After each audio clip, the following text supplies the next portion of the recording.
Very good. Ayusin muna natin at kung narinig ako. Okay? So, ayan. Okay na. So, ayan. Good morning sa inyo lahat. Good morning. Luzon, Visayas, Mindanao. Magandang umaga, magandang tanghali, magandang gabi sa inyo lahat. Sana po nasa mabuti kayong kalagayan. Lalo na yung mga OFW natin dyan sa ibang bansa. Sana nasa mabuti kayong kalagayan at malayo sa karamdaman. Okay? Itong aking vlog ngayon ay regarding dito sa napanood ko isang vlogger na walang ginawa kundi puro paninira kay Senator Rapi Tulfo. Walang ginawa ito kundi manira pinamagatan pa niya na pinamagatan pa niya na Senator Rapi Tulfo walang kwenta. Kaya papamagatan ko to ng Senator Rapi Tulfo walang kwenta. Yan ang sasabihin ko. Walang kwenta. Gusto ko lang rinig doon sa vlogger na to na naninira kay Senator Rapi Tulfo. Walang ginawa ko dito kundi manira. Hindi nakikita yung mga ginagawang kabutihan na ni Senator Rapi Tulfo sa taong bayan. Yung kanyang ginagawa dyan sa Senado, ginagawa niya doon sa kanyang estasyon, sa RTIA, hindi nakikita nito. Di ko alam kung bulag to o kung tatanga-tanga lang. Talagang tanga. Okay? Kaya ganon. Yun ang masasabi ko lang sa kanya. Ito ay patama to doon sa bilang isang commentator sa video. Yung comment ko idinada ko sa video. Kaya gusto ko lang iparating sa kanya na yung ginagawa niya ay medyo below the belt na rin. Huwag naman ganyan. Yun ang masasabi ko. Huwag ka naman ganyan. Oh my God! Wow! So, ayan. Kaya, masabi ko huwag kang ganyan. Huwag ka naman ganyan. Minsan Senator Rapi Tulfo, hindi perfectong tao. Hindi perfecto. Ang gusto lang niya yung idaan sa tama. Gawing tama yung mga pinagagawa ng mga tao dyan sa gobyerno, especially dyan sa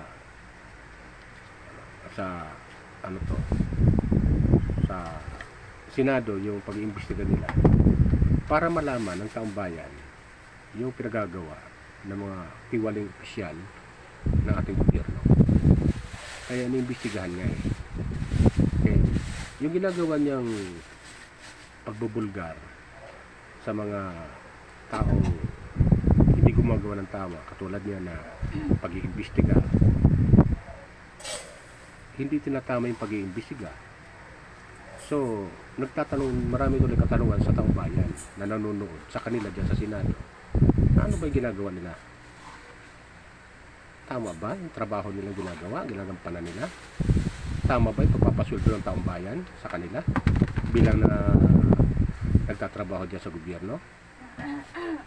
Tama ba yung ginagawa nila? Yan yung mga katanungan. Kaya Senator Rapi Tulfo, kaya iniimbestigahan niya para maging aware naman yung ibang opisyal.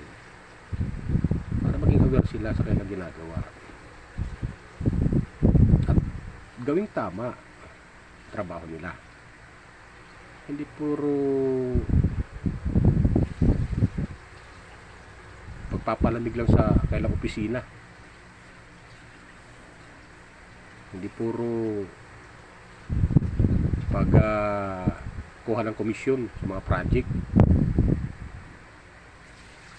ng ating gobyerno, doon sa mga kontraktor na gumagawa. Tapos itong vlogger na to sasabihin niya walang kwentang si Senator Rapi Tulfo. Hindi lang siya napagbigyan doon pumunta sa Senado. Bakit? Sino ka pupunta ka sa Senado, hindi ka sumusunod sa protocol kung tawagin eh. Dumagal ka doon sa estasyon, pumila ka roon, pakahirap pa rin pumila para mapansin ka. At entertaining ka mo naman. Ba't pupunta ka diretso sa Senado? Ano ka? Ba't ka pupunta sa Senado? Mabuti ko pinatatawag ka niya sa Senado. Tapos sisiraan mo yung tao. Sabi mo, walang pwede si Senator Rapi Tulfo. Huwag kang ganyan. Kami mga nanonood, masakit sa amin yung ginagawa mo. Kasi, ginagawa na ng tao yung trabaho niya, tapos gagawin mo pa.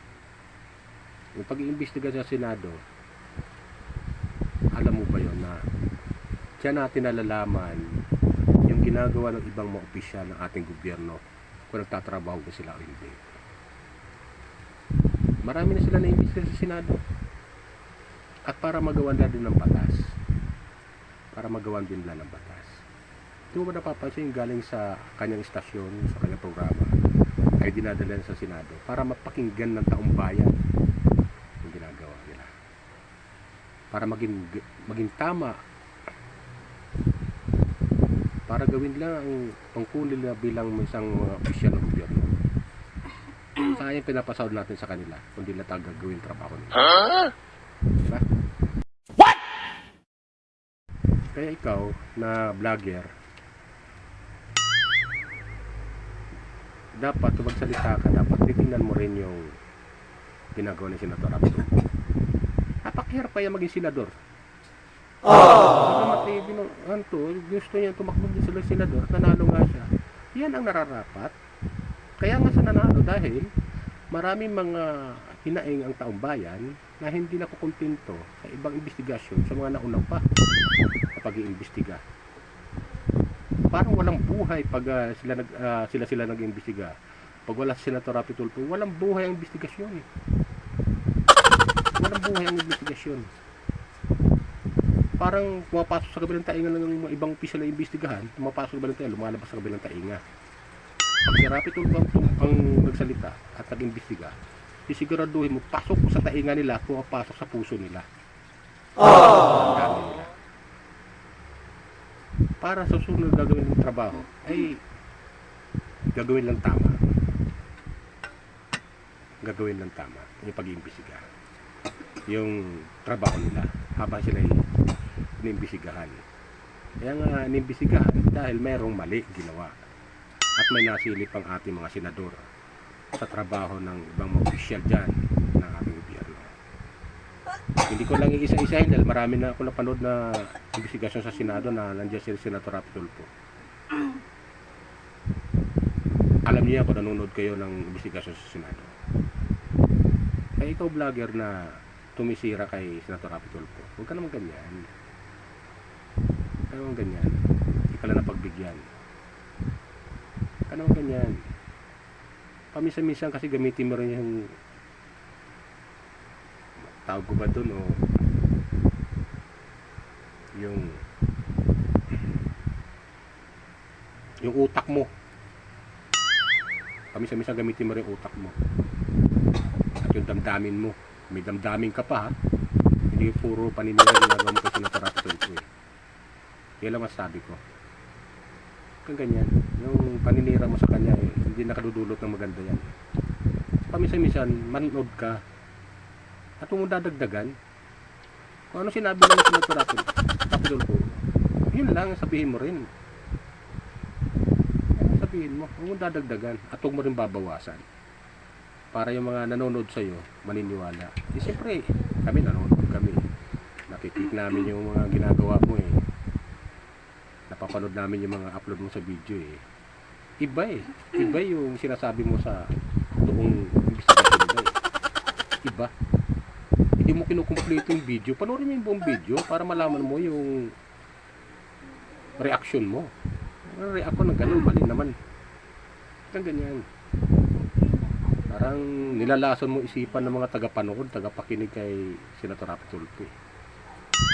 Hindi mo pa alam na ginagawa niya eh. Marami natutulungan ng mga kababayan natin. Ikaw, may natulong ka ba? Hiya ka naman sa balat mo. Wala ka pa nga natutulong eh. Sasabihin mo, may natutulungan ka. Kalukuhan mo. Hindi mo na binibidyo. Kalukuhan mo yan. Kahit ako sabihin ko, 1,000,000 ang tinulungan ko eh. Pwede ko sabihin eh. Kang ganyan. Wala ka pa natutulungan. Puro ka paninira. Puro ka paninira. Kang ganyan. Sumusubra ka na eh. Ang ginagawa mo na yan eh, hindi maganda sa aming mga taga-subaybay ng investigasyon sa Senado. Milyon-milyon kami nanonood ng mga mga taga-subaybay dyan sa Senado at saka dyan sa programa ni Senator Rapi Tulfo. Marami silang natutulungan. Hindi ka pa natutuwa na may taong gano'n na tumutulong sa kapwa? Anong klaseng tao ka?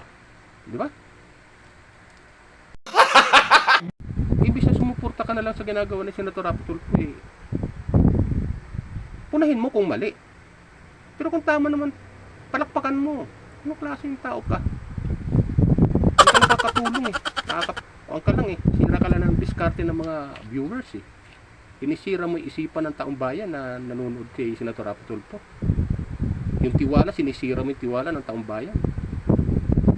Kang ganyan. Sumusubra ka na eh. Ang dami mong mga sinasabi, wala namang kakwenta-kwenta. Bisa makatulong ka eh. Kumbaga sa kwan eh. Kung isa kung ihalin tulad natin sa isang basket na kamatis eh. Ikaw yung nag-iisang kamatis na bulok at mahahaluan mo yung iba, nakararaming mga kamatis. Pag hindi ka tinanggal dyan sa isang kamatis na yan, lahat mabubulok. Huwag kang ganyan. Huwag kang ganyan. Nanonood ako pero itong comment ko to sa dapat, chat ko to o iti-text ko, comment section. Pero ginawa ko hindi. Gusto ko i-video para malaman mo yung pinagagawa mo. Kung ikaw nanonood ka sa vlog ko, ikaw na yung tinutukoy ko. Ikaw yung tinutukoy ko na nakakasira ka sa impluensya ng isipan ng taong bayan ng kay Senator Rapi. Yung ginagawa ni Senator Rapi Tulfo dyan sa Senado, malaking kabahagi yan ginagawa niya. Yung pagbubulgar ng ibang mga opisyal natin ng gobyerno na hindi gumagawa ng kanilang trabaho para matuto sila, magising sila, magtrabaho sila ng tama. Ganun yun. Huwag kang ganyan. Ikaw vlogger ka, wala kang kwenta eh. Para sa akin, ikaw walang kwenta, hindi Senator Rapi Tulfo ang walang kwenta. Ikaw na vlogger na walang kwenta, wala kang tutulong, hindi ka tumutulong sa kapwa, wala kang ginagawa di manira ng kapwa. Para sa akin, huwag kang ganyan. Sumusubra ka na eh. Ang dami mo na sinasabi sa pagbablog mo eh. Wala naman na itutulong yung ginagawa. Kaya, umpisa pala ng paninira mo eh, inuup ko na dahil walang kakwenta-kwenta yung mga pinapalabas mo. Hindi ka nakakatulong eh. Sinisira mo yung isipan ng mga taga-subaybay kasi Senator Rapi Tulfo. At hindi yung taga-subaybay, yung mga nanonood. Napapaniwala mo minsan eh. Nilalaso mo yung isipan nila eh. Mali ka ng influencer eh. Hindi ka pwede maging influencer, tawagin. Naninira ka ng kapwa mo. Tumulong ka. Mas bibilib pa kami sa iyo. Pati mga mga taga-subaybay mo, nalalason mo. Yun lang. Medyo, dinaan ko na to sa yung comment ko din ko sa video para mapanood. So, okay lang yan. Ano problema? Basta, ang sa akin lang, huwag kang ganyan. Huwag mo nang ulitin yung ganyan. Kung meron kang, gumawa ka ng tama, gumawa ka ng ibang paraan, huwag mong gagamitin. Una, ginagamit ng mga video ni Senator Rapi Tulfo. Yung kanyang thumbnail, ginagamit, mga picture yung ginagamit. Mali yan eh. Gumawa ka ng sarili mo, di picture mo ilagay mo. Ba't ka gagamit ng picture ni Senator Rapi Tulfo? Para ano? Para maraming views? Nakakasira ka na ng kuhan. Sinisira mo pa yung imahe ng tao sa taong bayan. May karapatan tayong mag-comment lahat. Pero wag naman ganyan na over the bakod yung ginagawa mo. Kumbaga sa below the belt naman yung tirada mo sa kanya. Kaya ganyan, Senator Rapi Tulfo at yung ibang mga senador, hindi sila mga perfectong tao. Ginagawa lang yung trabaho nila. Tama lang yung ginagawa nila, mag-imbestiga. Yun lang sa akin. Okay, yun lang. At medyo baan ko lang yung aking Iba, ilayo mo sa akin to. Ayoko makita ito. Maita ulo ko. baan Bababa ko na yung aking alta presyon. Kasi napanood ko nga lang kamakailan yung kanyang video nung itong vlogger na to. Medyo hindi ko lang matanggap kasi kaya nag-comment ako sa video. Ito ko, hindi ko din lang sa comment section, kundi comment mismo sa video para mapanood ninyo ng mga taga-subaybay ni Senator Rapi Tulfo. At nanonood kay Senator Rapi, naniniwala sa kanyang ginagawa diyan sa Senado. Okay? Yun lang po sa akin. Nga pala, paalala ko lang po, huwag niyo pong kalimutan mag-subscribe, like and share sa aking mga video upload. Okay? Yun lang po sa akin. Maraming salamat po sa inyo lahat. Pagpalain po tayo na po may kapal. Okay? Bye!